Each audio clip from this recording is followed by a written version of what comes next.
From the Wherever I May Roam studio, this is the Youth Gone Mild podcast, where hairlines fade, but rock never does. I'm your host, Gen X Joe.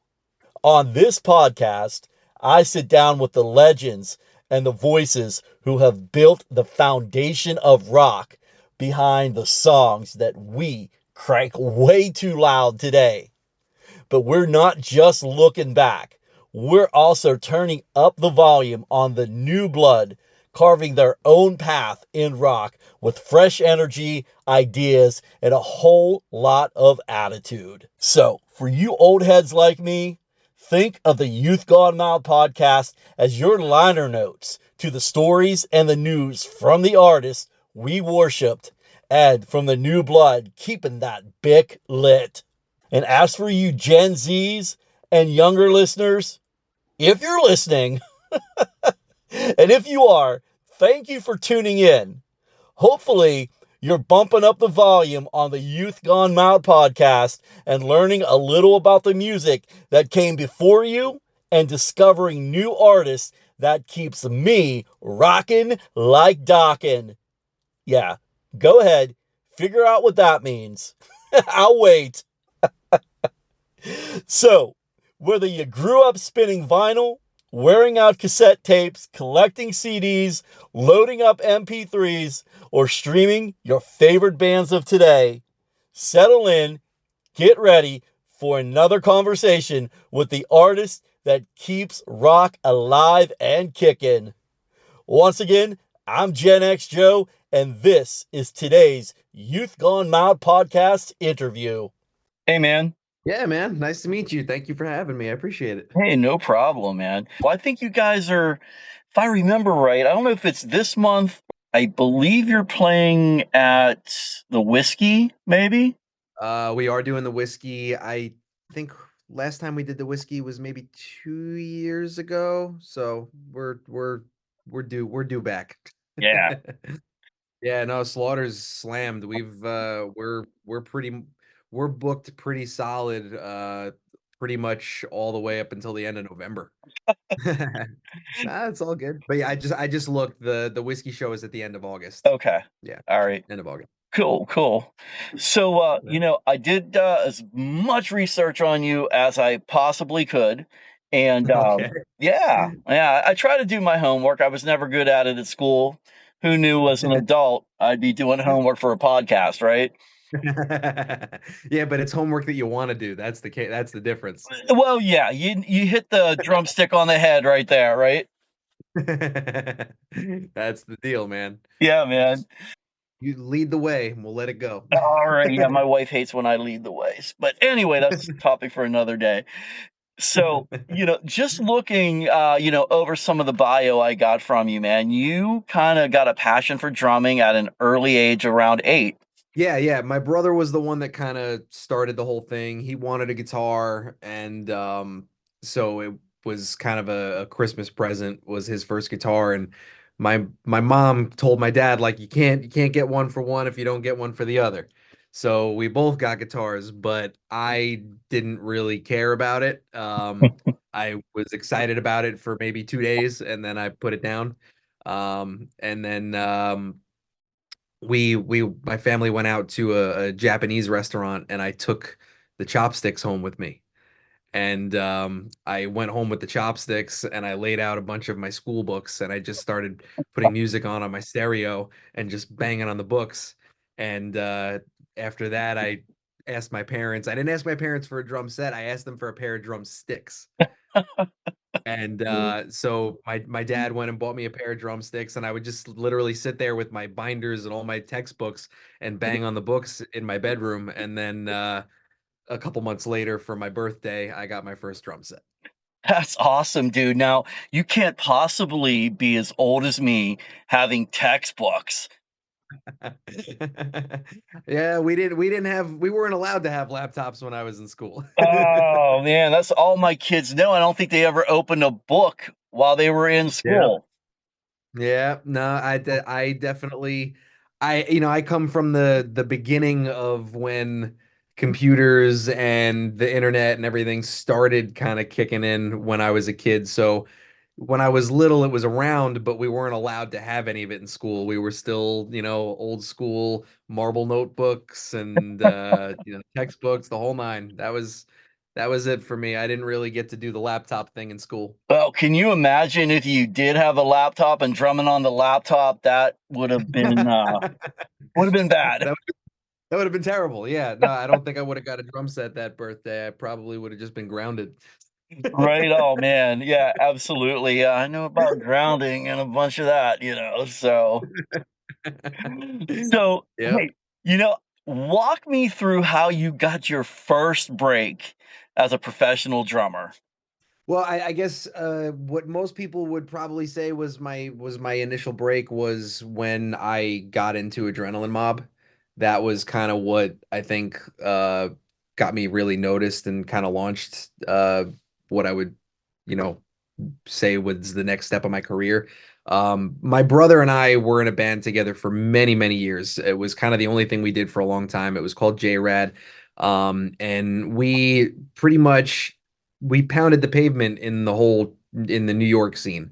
We played all over the place in New York and kind of spread out through the tri-state area a little bit. And we just sort of built a following out here in the Northeast and got to the point where a lot of the local New York clubs, whenever somebody was coming in the rock genre, they would reach out to us and we would get to open for them. So we were opening for all these bands all over Long Island and the city and everything like that. By the nature of playing with these bands, developed relationships with them, which was awesome. And one of the bands that we played with a lot over the years and also Long Islanders was Twisted Sister. So we became pretty friendly with the Twisted Sister camp over the years because I don't even know how many shows we played with them, to be honest.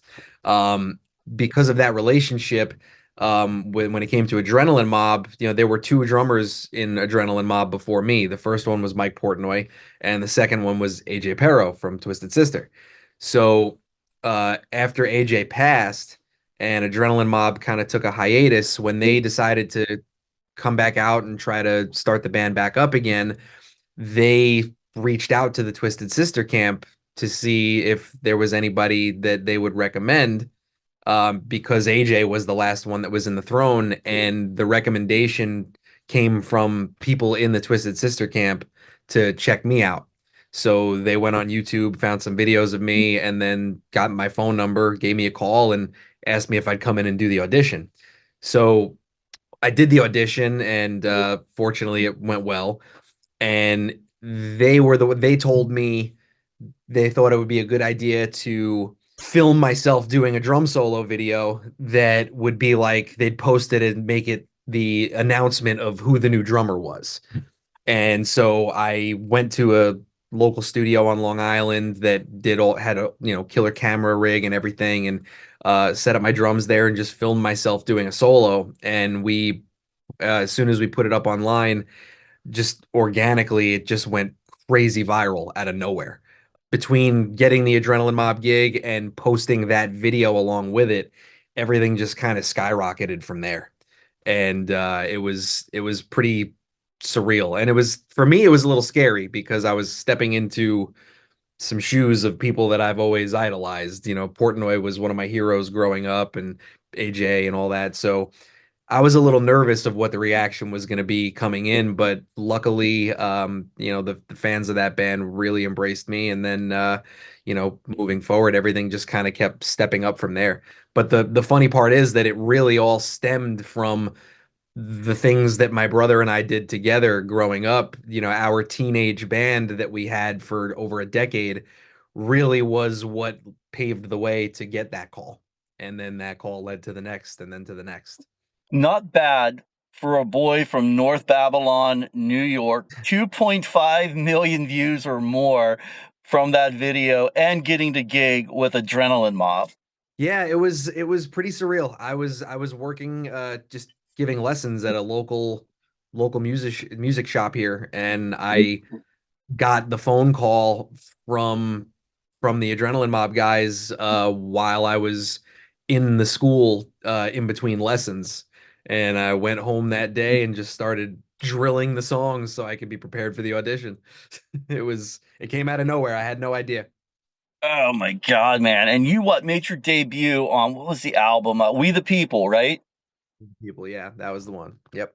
That was awesome. And you what I think what came in what the top 10 of 2017? If I don't think it reached number 1, it's like number 2, I think it came on the chart. Oh yeah, yeah. On the on Apple the Apple charts, it hit number two. It was number two on the metal chart, and then it hit like 10 or 11 on the rock chart. Yeah, right. Man, you couldn't ask for more for a debut with a band like the Adrenaline Mob.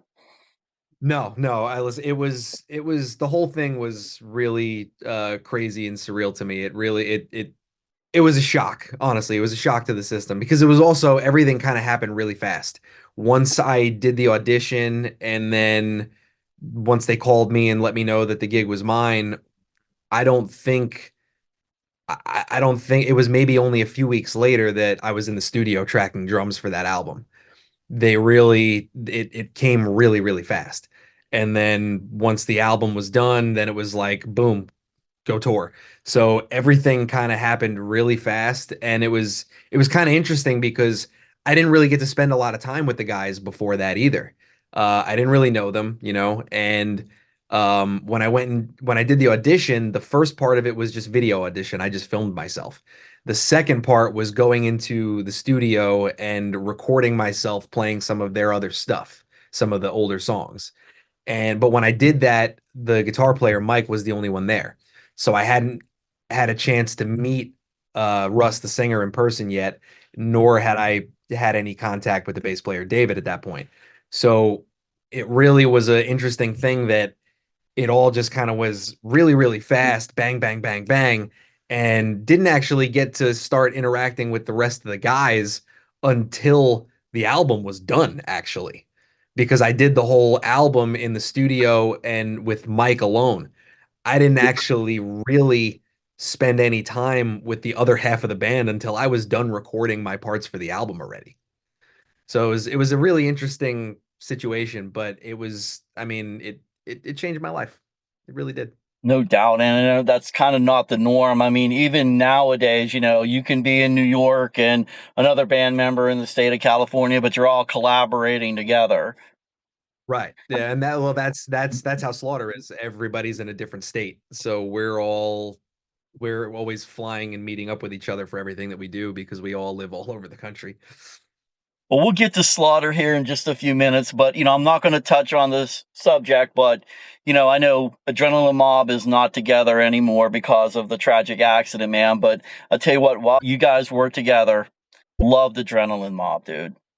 Oh, thank you, man. Yeah, listen, I mean, yes, it was tragic what happened, but at the end of the day, I will always be very proud of that album. I'll always be very proud of what we all did together. It was something really, really special, and it's something that I'll always look back on with fond memories because it was a really fun time in my life because it was a lot of uncertainty, and also a lot of possibility and a lot of growth, and I learned a lot, in that initial step. So it was something that I'll always be proud of that record.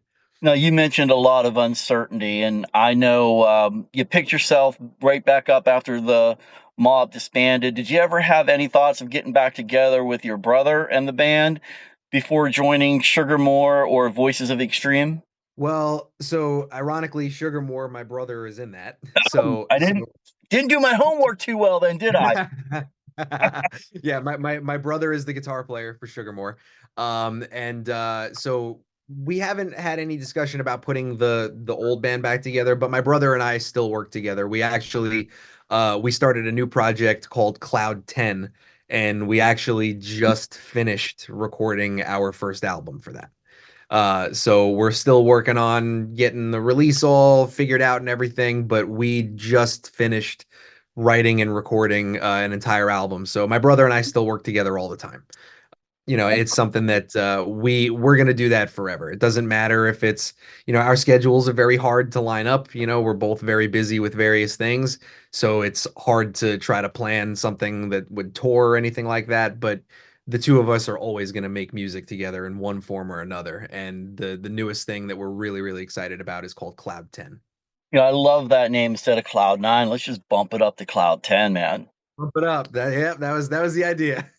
Absolutely. It kind of reminds me of Stranger Things. Why be a 10 when you can be an 11? Right. Exactly. Now, what type of sound would you describe Cloud 10 to be? Is it more like Adrenaline Mob or Twisted Sister, or you guys got your own little vibe going there? It's different. I wouldn't really compare it to either one of those things. It's definitely more on the modern side. It's very much modern hard rock. I would say it's hard for me to put just kind of pigeonhole it into one little spot because we both have so many influences that we draw from, but I would put it as like a combination of bands like Shine Down and Breaking Benjamin and Seven Dust meets Alice in Chains. It's a lot of, I think most of the influence for what we do together is comes from like 90s and up. So anything from 90s into the 2000s, which is, I mean, 90s at this point, most people would consider it to be older at this point, but compared to a lot of the other stuff that I do, which is more 80s based, it's much more modern. And so, yeah, I would imagine bands like Shinedown and Alice in Chains and stuff like that, you kind of mold all that together. That's where we draw a lot from. Really cool. Now, is it just you and your brother in a band, or do you have others? It's just us right now. Everything on the record is us. Basically, my brother did all of the guitars, bass, and he's the lead singer. I do a little bit of harmonies, I do all the drums, and I do all the keys. So the Cloud 10 album is just us, and if and when we ever get the opportunity to go gig with it, we'll bring other people in, obviously, but as far as the album goes, it's just the two of us. Is it out there streaming now for anybody to hear, or is it kind of just waiting for that moment? Oh, there's a couple of singles out right now. We released the first two singles already. But first we're planning another single and the album release hopefully by the end of the summer. Like I said, we just kind of finished everything, so we're now starting to figure out what the release plan is and all that kind of stuff. So we're just trying to figure out what our best options are to make sure we get the most push on it that we can. And but yeah, there are already two songs out on Apple and Spotify and all that stuff. Sweet. I'm going to have to check that out. Yeah, please do. Let me know what you think. I definitely will, man. Now, just backing up just a hair, and then we're going to get into Slaughter a little bit. I know after Adrenaline Mob ended, we talked about Sugarmore and Voices of the Extreme, but you filled some pretty big shoes also with Johnny D when he was with Yeah. Doro of Warlock. Yeah, that was another one call that kind of came out of nowhere. Doro was coming to do a tour in the US and Johnny couldn't make it. And I got a call from Chris Caffrey of Sabotage and Trans-Siberian Orchestra. He was playing guitar with Doro on that tour. And so when Johnny couldn't do it, Chris called me up and asked me if I was available. And I was not going to turn down that opportunity.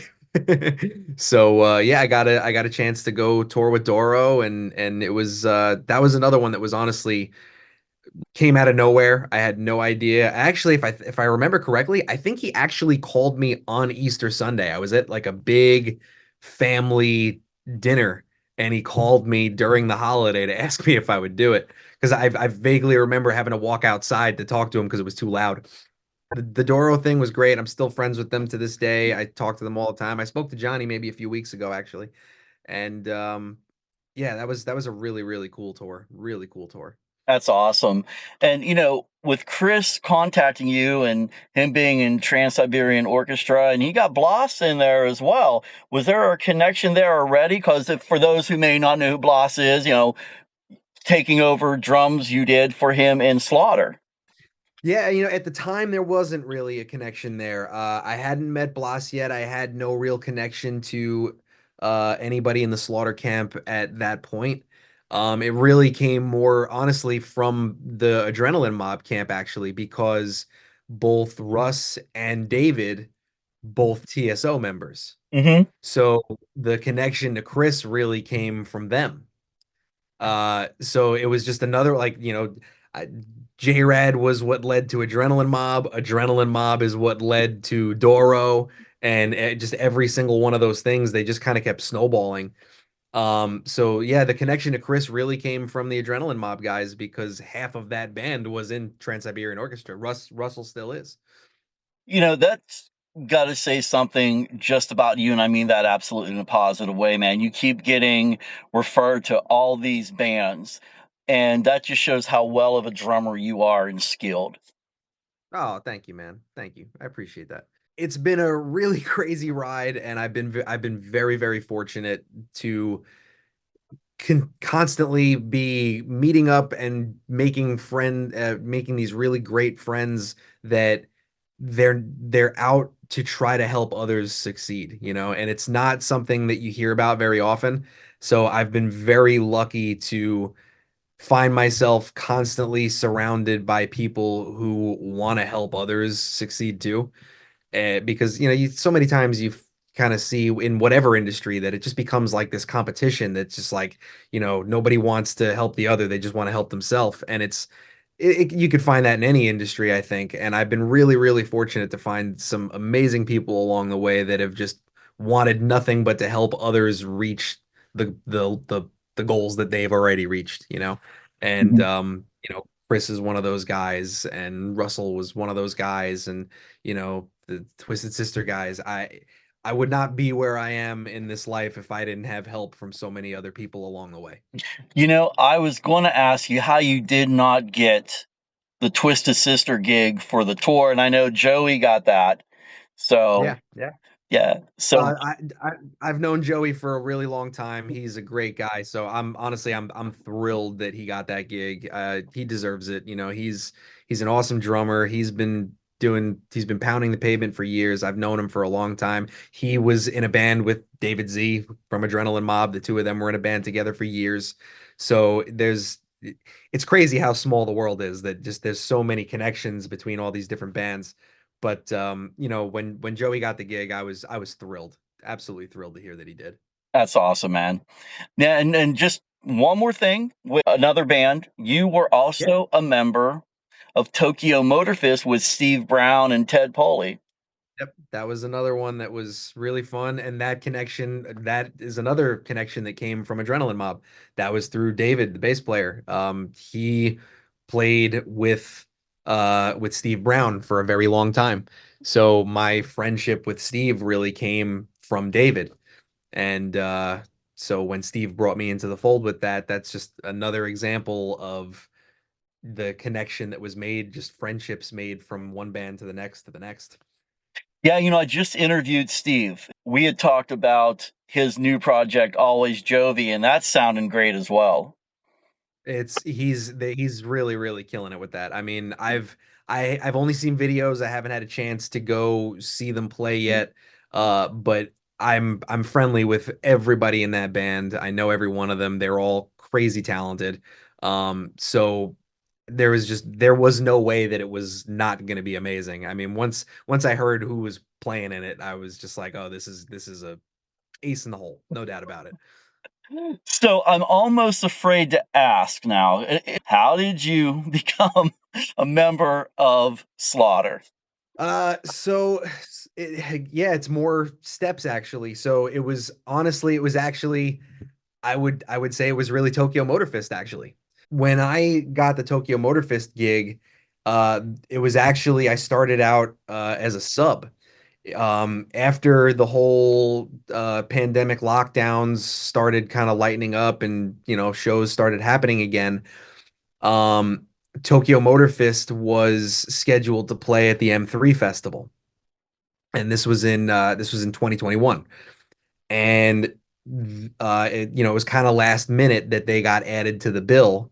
I believe that another band had a couple of the guys in the band got COVID and had to bail out at the last minute. So Tokyo Motor Fist got the call. The drummer for Tokyo Motor Fist at the time was Chuck Berge, who his other gig was playing for Billy Joel. And Chuck told Steve like, "Hey, I've got a Billy gig. I can't bail on it at the last minute." So he couldn't do it. So Steve called me about maybe a week before the show and asked me if I had the ability to learn all the stuff and come out to Maryland and do the show with him. So I had, it was post pandemic. I had nothing going on, so I immediately said yes and drove down to Maryland to do the show with him. And the irony was that so we were playing right before Slaughter on that festival, and we also our dressing room was across the hall from theirs. So I met the guys that day, but very briefly. Honestly, it was just like a quick hi, nice to meet you kind of thing. With the exception of the drummer at the time was Will Hunt. I did hang out with him a lot, and he and I exchanged numbers. And so Steve is the one that introduced me to everybody in the Slaughter camp. He introduced me to Dana and Mark and Blando and Will. So I met them all through Steve that day, and I stayed in touch with Will. And then eventually, Will, his other gig is that he's the drummer for Evanescence. And at the time, he was busier with Slaughter. Evanescence was kind of on like a temporary hiatus. But when Evanescence started getting busy again, um, he couldn't do all of the Slaughter dates. So he called me up and asked me if I would be willing to do a couple of fill-in shows for him. And so I said yes. And that was when I really met the guys. I didn't really know the rest of the band until I actually flew out to do the first show. I had really only had a couple of phone conversations with them. And so, needless to say, as Will got busier and busier with Evanescence, I was filling in more and more and more. And it reached a point where I was doing as many or more of the Slaughter shows than Will was because he was so swamped with Evanescence. So we all kind of had a conversation together and it came to the agreement that, hey, that Will had so much going on with Evanescence. Slaughter did not really want to be doing this thing where they were bouncing around different drummers all the time. And so Will and I had a talk, and he said, "Listen," he goes, "if I don't have the time to do it, if there's any person that should be doing it, it's you." So the Slaughter guys offered me the gig full time, and Will and I are still super friendly to this day. I'll always be thankful for the fact that when they needed somebody, he called me and asked me if I would be the guy, and it just kind of again it was a snowball. Mhm. Slaughter came from Tokyo Motor Fist. Tokyo Motor Fist came from Adrenaline Mob. Adrenaline Mob came from my days in J-Rad. It was just one after the next. And what you said about Slaughter, not wanting to have that back and forth, they've been around forever and they've always been like a close knit band to me anyway, not really changing out too many members. Dana's been there from the beginning. Of course, Jeff joined later on and they had Bloss. So, yeah, I mean, I could see that exactly where you're coming from with that. Yeah, it was they just, they wanted to have somebody that was going to be there full time, and there's nothing but love there with everybody. So it was actually kind of hard, to have to make that decision. I don't envy any of them having to make that decision. Especially because, Will he's an incredible drummer, he's a great guy, and he didn't want to stop either. It just, it's a little hard when you're booking shows and booking flights and it's who's playing this one, who's playing that one. And it just got to a point where we all had a conversation and agreed what was going to be the thing that made the most sense. And it worked out. I mean, I think really, really well. I love the guys, they're family, and Will to this day will always be family. We, still speak, and he's out. I mean, I don't know if you've seen any videos of Evanescence's show right now, but the production is insane. And I mean, he's killing it. He's unbelievable. They're really killing it right now. So I'm really, really happy for him. So I believe that was what, around 2021, you kind of were tinkering with Slaughter, but not a full time member. Yeah. My first gig was near the end of 2021, and it became, I would say, I think the switch to being the full-time drummer came around like end of 22, beginning of 23. That was when the real switch happened. But for portion of 21 and pretty much almost all of 22, I was just stepping in and out. Me and Will and I were kind of tag teaming the gig a little bit. And then yeah, then we had a conversation and decided the best thing was for him to give his full devotion to Evanescence, and for me to give my full devotion to Slaughter, and everybody's happy, you know. That's all that matters at the end of the day. Yeah. And and again, like it's like you said, it's like Slaughter is a very close knit group. It's the truth. The band, it Right. really is. I mean, it really is a family, and everybody in the band, the crew, all of the extended family, and the bands that we work with all the time. It really is a family reunion every time we all get together with each other. So it's always nice. And I kind of felt it the first day because I was actually terrified the first day. Our first show that I did with Slaughter, it was everything that could have gone wrong did. Oh man. It was one of those days.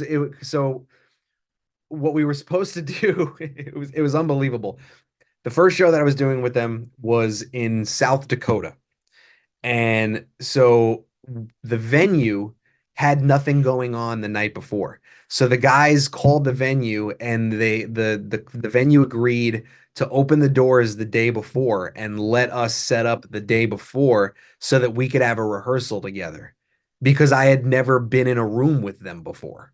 I literally at this point had only met them for about 2 minutes at that festival when I met them all, and never been in a room with them again ever since. So we were going to have this one rehearsal day before the show, and it was a fill-in thing. So they weren't going to, have me come out and do, 10 rehearsals. It was like, all right, let's get one rehearsal in because you're only filling in for a little bit. Who knew at the time that it was going to turn into a full-time thing? So, like I said, we all fly in from different states. We all were flying into the Minneapolis airport and then getting on the same flight, connecting flight from there to South Dakota. So when we all landed in Minneapolis, that was the first time I really was together with them all, was at the gate at the airport. And that day, a bunch of the airlines, I don't remember what the deal was, they got hacked or something. Thousands of flights got canceled all over the country. It was crazy how that went down. It was crazy.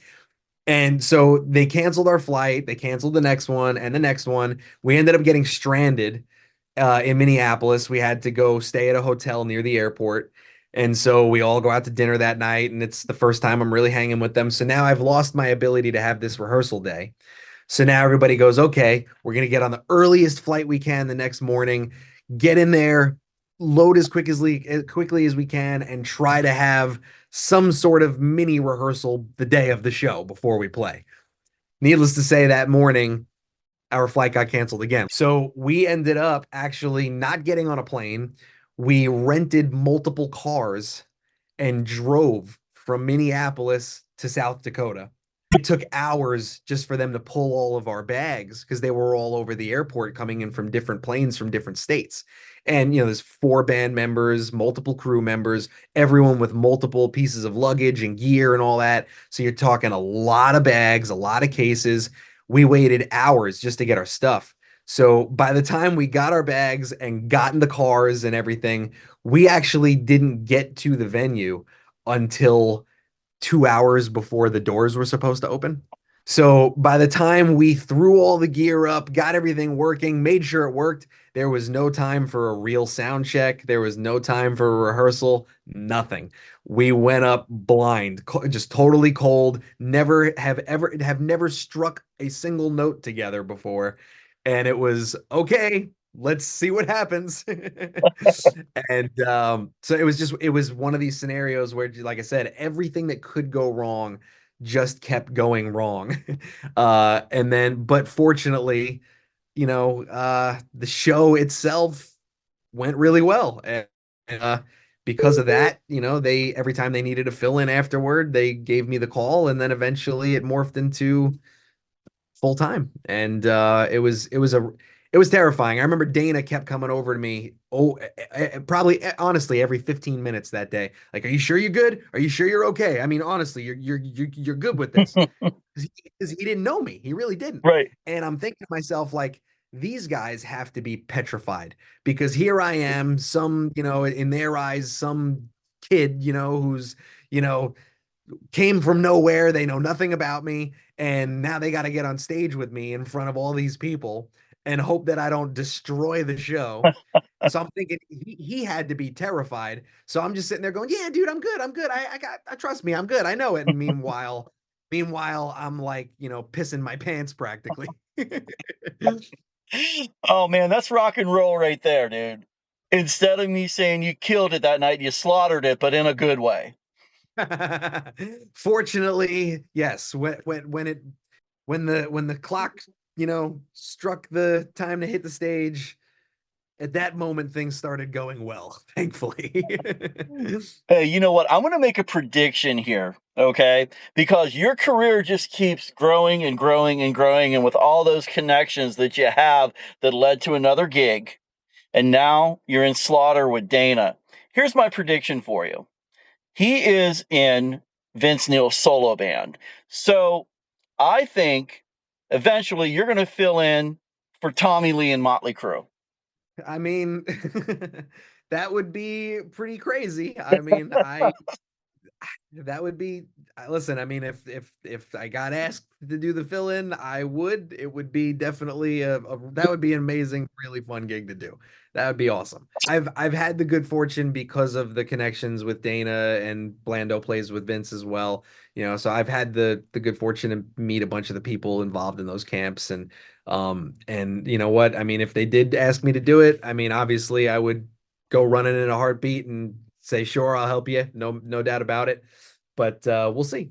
Who knows? Hey man, crazier things have happened. Sebastian's front and Twisted Sister now. I know he's really excited about it. So we were talking about it a little bit. He's really pumped.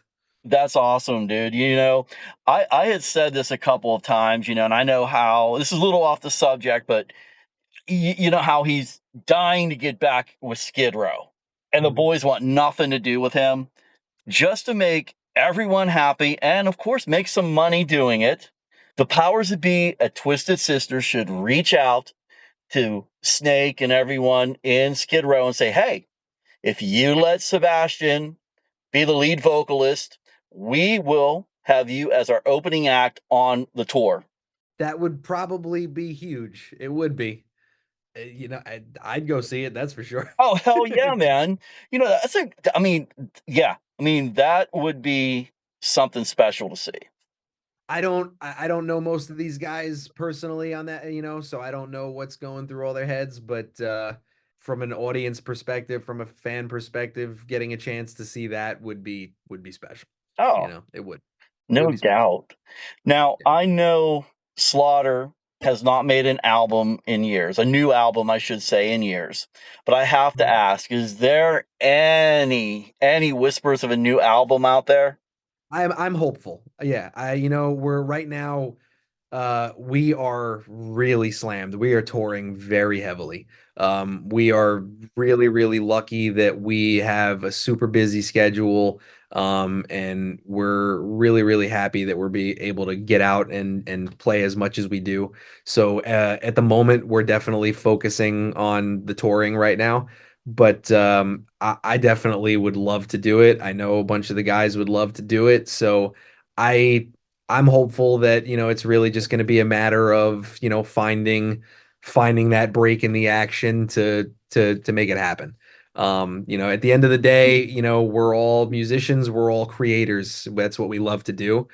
I think that it's really just going to be a matter of finding that window where we can make it happen, Um, getting that moment to sit down because I also can probably say that based on the fact that the way that those guys wrote previously, I think they like the idea of being able to all sit in a room together and just do that rather than do the whole email back and forth thing, you know.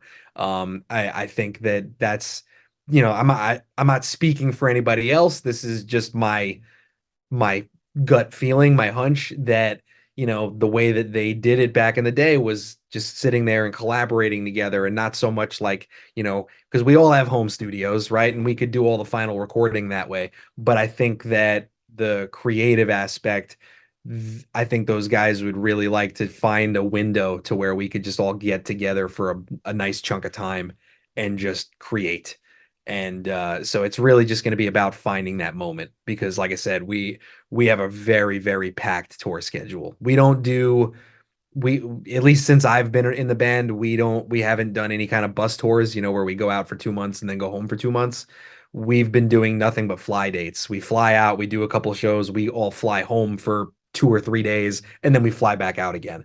So we're not in a situation where we're touring and then we're home for a couple of months and have the time to do it. We all are literally touring year round consistently.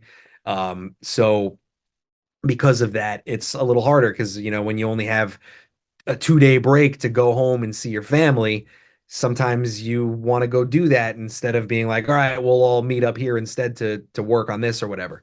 So I think it's just going to be about finding that window, you know, where we can get together and create and do that. But I'm hopeful it's going to happen. Oh, I'm that would be hopeful. nice, man. When people think of Slaughter, right, they typically think of really two songs, right? Fly to the Angels and Up All Night. Right.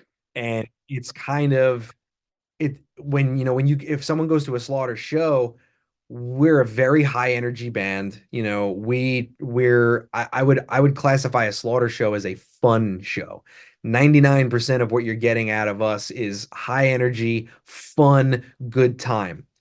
But Fly to the Angels is the one where people really did, like you said, they developed a very deep connection to that song. Yeah. And I see it all the time. You know, we meet so many people when we're out on the road and I hear all these stories of people who, yeah, like they played it at funerals Yep. for family members. Or it was, or not even just even on happier occasions, people use it as their first dance at their wedding, you know, and so often we'll get people that are crying when we play that song and for so many different reasons, and it's an interesting thing for me because, you know, I grew up listening to that album too. I grew up listening to Slaughter, and I always loved that song. But for me, it was really, honestly more of just, yeah, I like the song. I never had a moment like that where there became a much deeper connection because it was part of, you know, a tragedy or a happy moment. It was just a song I liked. So when I came into the band and I started seeing the connection that people had to it, it was pretty eye-opening for me. And it really, really showed me not just that this band had a big fan base that just liked the music, but a fan base of people that honestly feel like in one way or another, Slaughter helped them get through hard times in their life. And as soon as I saw that, it really made me even prouder to be a part of it and really made me feel even more so like I already felt like the luckiest person on the planet when I got the gig, but even more so when I started to see like, oh, this isn't just people coming out because they like our music. These people are coming out because this band really touched their hearts and the band helped them get through the hardest times in their life. So I have a an appreciation for the music this band makes more so now than I ever did. Well, us Gen Xers, we've been around a really long time, and that music is what we grew up on. So, yeah, it definitely Yeah. touches a lot of people in different ways. You know, I've always been a fan of Slaughter, but obviously when I joined, I did an even more of a deep dive. When I even thought knew that the gig was a possibility, I did it more of a deep dive and really got a sense of what they were about. And it's an honor to be a part of it. It really is. We're going to have to wrap up here because I got to get my ass back to work here in about 5 minutes. But tell me a little bit about you do, besides a lot of session work and the bands that you're in, you also teach drumming. I do. Yeah, yeah. I give lessons. Like I said, Slaughter is tours year round, so I don't get to teach as much as I used to. But I do teach when I have off time. It's something that I've always been passionate about. I wouldn't, know any of the things that I do, and or wouldn't have developed the career that I have if I didn't have teachers and mentors growing up. And even to this day, I still go online and find as many nuggets as I can. So yeah, I still teach, and I'm actually currently developing an online course as well that I'm hopefully going to have up and running within a year or so that I have something that I could use as a way to teach without actually having to be here giving lessons because that's hard to do now. Um, so I'm currently developing that, and yeah, I'm hoping that I'll have that up and running within a year. You should have every one of your students start out with chopsticks. That's a good idea. That's, that's a great idea. There you That go, really man. is. There really is. I know there's a lot of self-taught musicians out there, but I personally, for myself, I don't think I ever would have learned to do the things that I've done without having a teacher or a mentor of some kind. Right. So it's for to me because I know how valuable it was to me. I want to use my knowledge and find a way to pass it on to as many people as I can. Kids, adults, doesn't matter. Anybody who's passionate about it deserves to have an avenue to find the information they need. And it's something that I've always wanted to do. And so I'm hoping to get this online thing up and running in the near future so that I can continue the education aspect of my life more regularly because right now it's more like, oh, I got 2 weeks off, who wants a one-off lesson. Right. It's harder to have regular students these days. So that's going to be a way for me to pass on as much knowledge as I can while still doing what I do. I have no doubt you're going to pull that off. Thank you. I appreciate it. Yeah, I'm working on it. The curriculum is almost done. I gotta start getting it all filmed. Awesome, man. Well, hey, maybe we can revisit that down the road with another podcast interview about your online school. Sounds good to me, man. All right, man. Well, hey, listen, I want to thank you not only for being a guest here on the Youth Gone Mild podcast, but for carrying the torch of Slaughter and being the next generation of great drummers out there. Oh, thank you, man. I appreciate that. It means a lot. So thank you. Awesome, man. Well, hey, I gotta bolt out of here. Got to get back to work, or they're going to start like, "Where you at, dude?" I just want to give a huge thank you to today's guest for sharing the stories and the moments that remind us why rock music still has us banging our heads today. Whether it's a legend who helped build the soundtrack of our lives or the new blood keeping that volume turned up, every artist has a story worth hearing.